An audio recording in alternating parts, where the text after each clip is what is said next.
Assalamualaikum warahmatullahi wabarakatuh. Perkenalkan, nama saya Muhammad Zaidan dari kelas IF 204 dengan NIM 2404 0101 0256. Di sini saya akan membawakan materi mengenai konflik manajemen atau manajemen konflik. Topik ini penting banget karena di mana ada orang kerja bareng, di situ pasti ada potensi konflik. Dan ini adalah ada 7 poin utama yang akan kita bahas. Oke. Sebelum kita mulai lebih jauh, coba kita pikirin dulu, apakah konflik itu selalu buruk? Atau justru bisa jadi sesuatu yang bermanfaat buat organisasi? Nah, di sesi ini kita akan bahas gimana caranya ngelola konflik supaya bukan jadi beban, tapi bisa jadi peluang buat tumbuh. Kita semua tahu konflik itu pasti terjadi, terutama saat kerja bareng orang lain. Tapi konflik nggak selalu harus negatif. Kalau kita bisa mengelola dengan baik, konflik bisa bikin tim jadi lebih kuat, komunikasi jadi lebih terbuka, dan kita jadi lebih dewasa dalam bersikap. Konflik biasanya muncul karena perbedaan sudut pandang, penolakan terhadap perubahan, atau miskomunikasi. Contohnya, waktu ada sistem baru diterapkan di organisasi, nggak semua orang terus bisa setuju. Itu bisa jadi awal mula konflik. Apa itu manajemen konflik? Manajemen konflik itu bukan buat menghindari konflik, tapi buat ngatur konflik supaya enggak meledak dan malah ngerusak suasana kerja. Biasanya lewat diskusi, kompromi, atau bahkan butuh pihak ketiga sebagai penengah. Tujuannya, semua pihak bisa saling ngerti dan dapat solusi yang adil.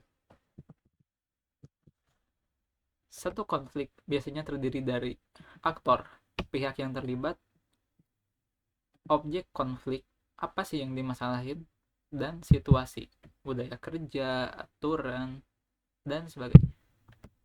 Konflik bisa terjadi antar individu, antar tim, atau antar organisasi. Konflik juga ada levelnya. Di level kebijakan, misalnya beda pendapat soal arah organisasi. Level pelaksanaan, beda cara kerja, atau di level teknis, masalah prosedur atau teknis di lapangan. 3 hal yang bikin konflik makin ribet.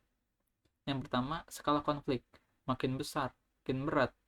2, lokus konflik, makin banyak yang terlibat, makin kompleks. Yang ketiga, tingkat konflik, makin tinggi levelnya, makin sensitif. Kalau dikelola dengan baik, konflik bisa meningkatkan semangat dan kinerja tim, bikin kita lebih bisa nyelesain masalah, dan membangun rasa saling menghargai.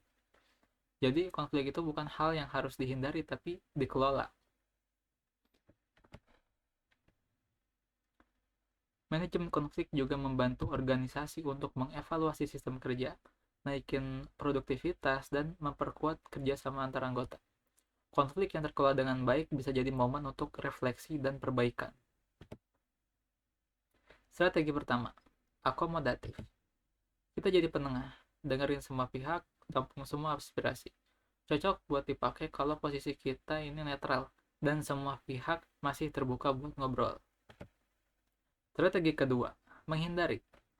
Kalau konfliknya belum penting banget, kita bisa memilih untuk nggak langsung hadapi, tapi harus tetap waspada dan analisa. Jangan sampai menghindar terus malah makin ruyuk. Yang ketiga, kolaborasi. Ajak semua pihak buat cari solusi bareng. Ini yang paling ideal karena hasilnya win-win, tapi butuh waktu dan kemauan dari semua pihak. Yang keempat, kompetisi sehat. Biarin dua pihak menyampaikan argumen terbaiknya. Kita bisa jadi wasit yang netral dan pastikan semuanya tetap fokus ke solusi, bukan emosi. Yang kelima, kompromi. Sama-sama menurunkan ego, cari titik tengah yang bisa diterima semua pihak. Ini strategi yang sering banget dipakai dan lumayan efektif. Yang keenam, konglomerasi. Gabungan dari beberapa strategi sebelumnya. Dipakai kalau satu pendekatan aja nggak cukup. Jadi kita harus fleksibel. Oke. Kesimpulannya, konflik itu wajar dan nggak perlu ditakuti. Yang penting adalah gimana kita ngelola konflik itu. Kalau dikelola dengan baik, konflik justru bisa jadi alat buat mempererat hubungan, memperkuat tim, dan bikin kita semua jadi lebih berkembang.